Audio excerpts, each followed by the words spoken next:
Welcome to the Michigan Minds Podcast, a quick and informative analysis of today's top issues from University of Michigan faculty.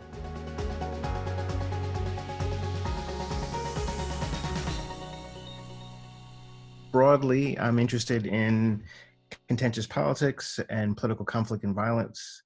I have a very encompassing conception of that, so I do everything from like genocide to protest. We're in a phenomenal moment in many respects with regards to the scale of the activities that are being undertaken. Protesting, I think, not just the Floyd murder and the few that occurred now, but I think this is a cumulative building up of generations in many respects. I think it's amazingly detailed of what's going on. Interestingly enough, there's a database that's out from 1968 to 1972 by this person named Lemberg, which discusses uprisings, he calls them, or disturbances, which would be something comparable to what we have now, and trying to run some comparisons to what we have now versus what we have then. We have much larger number of people out on the street, actually. I think some of the largest protests that we've ever seen in the country, but the 68 to 72 is much more contentious. People are kind of going on about rubber bullets and some other stuff, but like 300 to 400 people were killed back then. We don't have anything near that. The arrest numbers are much higher. The detainee numbers are much higher back then. And so there's some things that are kind of similar and different. But the diffusion across the country, small and large cities, it was predominantly, I think, African-American up front, but then it becomes much more of an integrated rainbow coalition now, with just everyone kind of showing out, which is phenomenal. But I think clearly that presence or that involvement is directly connected also to the kind of coronavirus thing. So we have a bunch of people. There's a phrase in sociology referred to as biographical availability, people being available for protest activity. Corona kind of made sure, and the restrictions with regards to movement and so forth, made sure that a bunch of people would be kind of around that wouldn't otherwise be. And as things open up, you could imagine that that'll have impacts on kind of whatever mobilization subsequently happens as people have other things to do and now they're concerned with keeping their jobs and so forth. And so I think the economic dynamics are going to kick back in. They were kind of out there for a second, and I think the droning nature of economic deprivation and poverty and so forth just kind of got caught up in this dynamic of also protesting about this thing, which is just so egregious, I believe, in many ways. What's kind of interesting is I did a series of papers on protest and protest policing back in the late 90s, early 2000s, which did not really catch on. People weren't really interested in the topic. And so it's one of those things where it's kind of unclear. Part of it was kind of gauging this trajectory of kind of responses from authorities over time. And we discovered there was a discussion about, there was an escalated force model that we had kind of in the 60s up through the 70s, where the police just kind of came out very aggressively. And then there's something called the negotiated management model, which then kind of kicks in, which is much more cooperative. The police will talk about when there'll be an arrest and ask, who would you like to have arrested? And there's permitting and all these other stuff. We seem to have a move back to escalated force, but it's not at all clear why we had that movement back, or whether or not the data was incorrect. So I think my data is kind of trying to flesh out these dynamics about, did training change? Did membership switch in some way, shape, or form? But I think we're also now going to start to look at the composition of the police departments themselves. We talk about the purchasing of military equipment, but we're missing this movement of people from the military into the police and back and forth, both in the United States and abroad. We tend to separate people having these experiences with the militaries and kind of coercive and forceful action abroad and forget that these people come back and they become police. And so I think my research is moving in that direction. I had another piece called Protesting While Black, which was kind of teasing out the racial differences and how police would respond.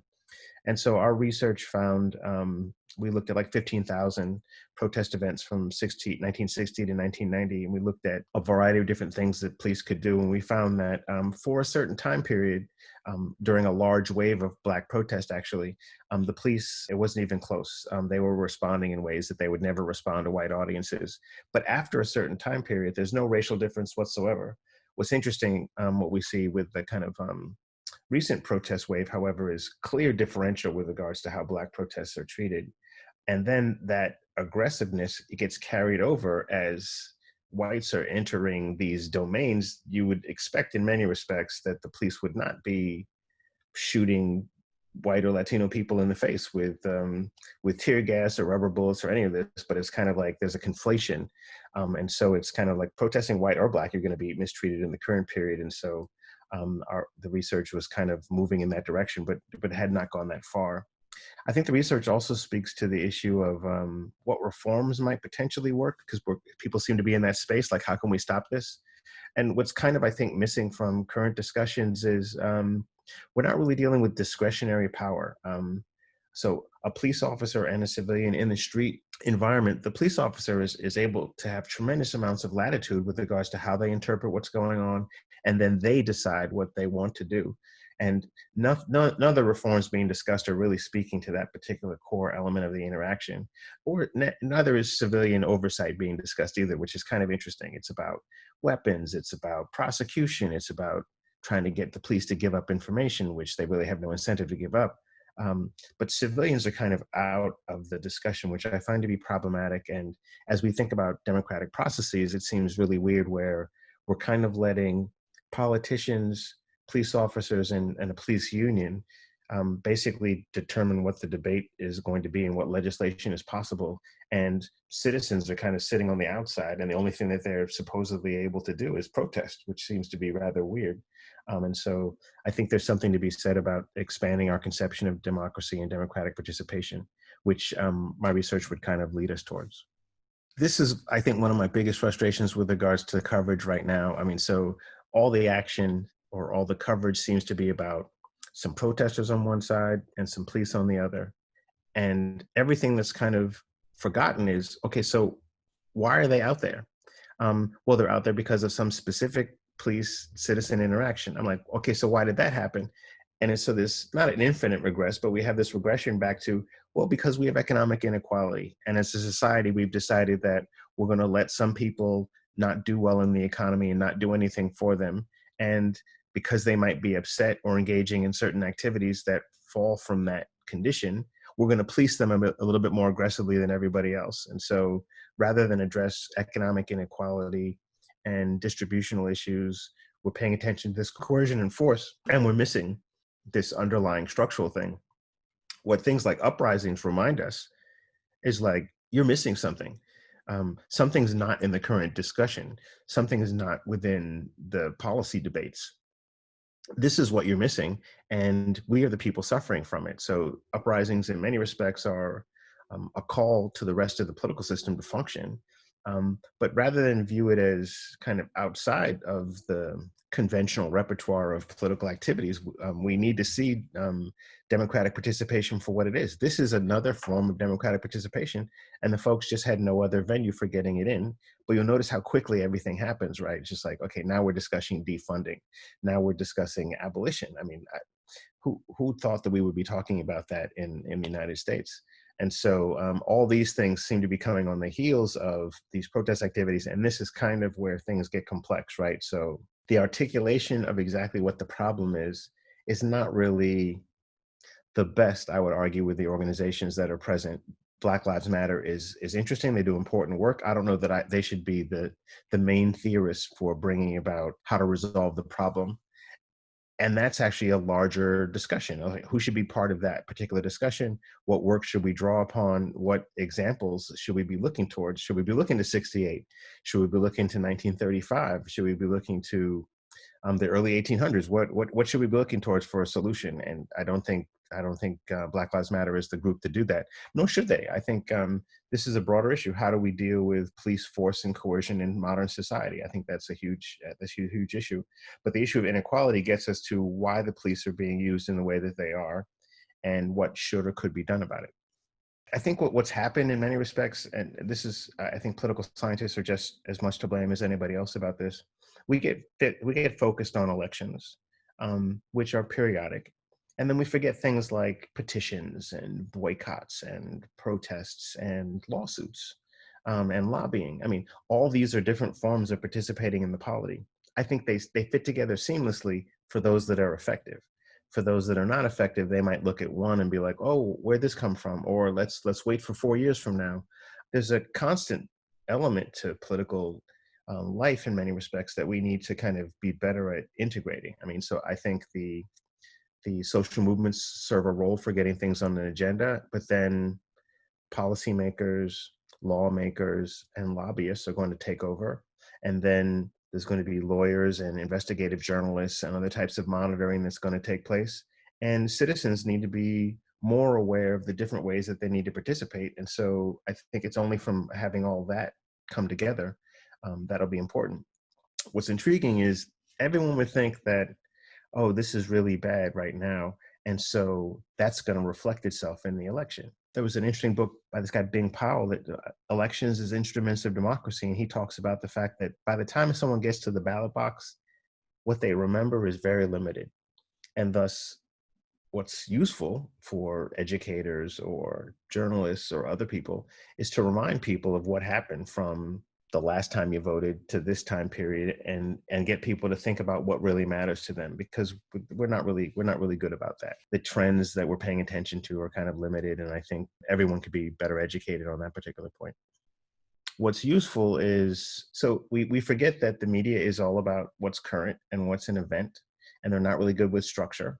But there's other venues, right? So now we've seen a lot of stuff on social media, although social media isn't necessarily good for communicating detailed, long, elaborate concepts. And so neither is like something like TikTok, right? So my thing though is, what if they all point in the same direction? So the TikTok points to the Instagram points to the blogs point to the books. People get out of their academic heads and they start doing interviews, or they talk, and they step to venues like Vox Media will give you a little bit more space, right, than the New York Times, where they're just extracting a quote. We need to switch how we kind of consume information and how we're making things relevant to people.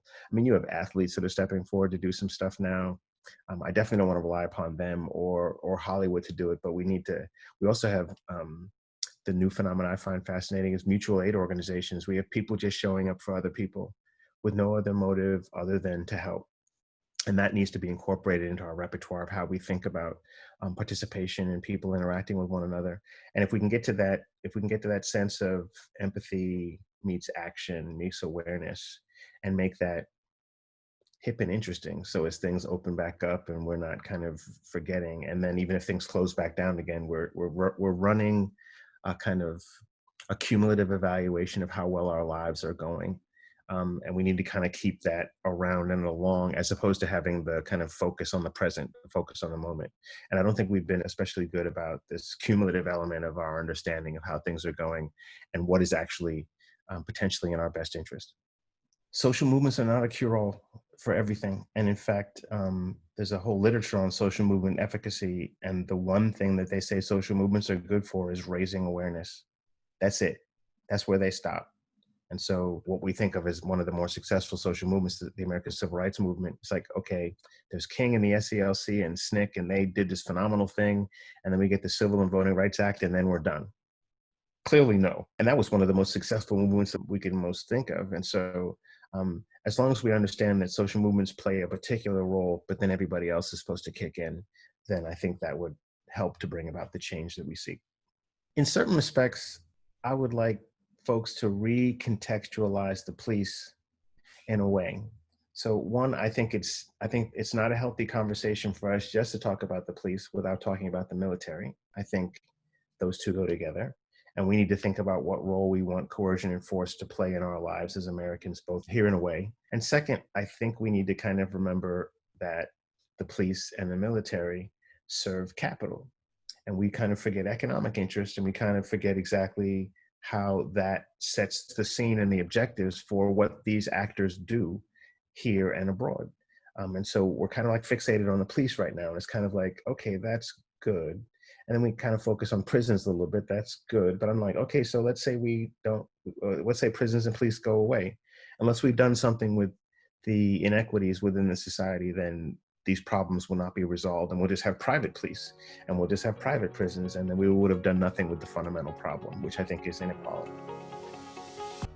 Thank you for listening to the Michigan Minds podcast, a production of the University of Michigan. Join the conversation on social media with #UMichImpact.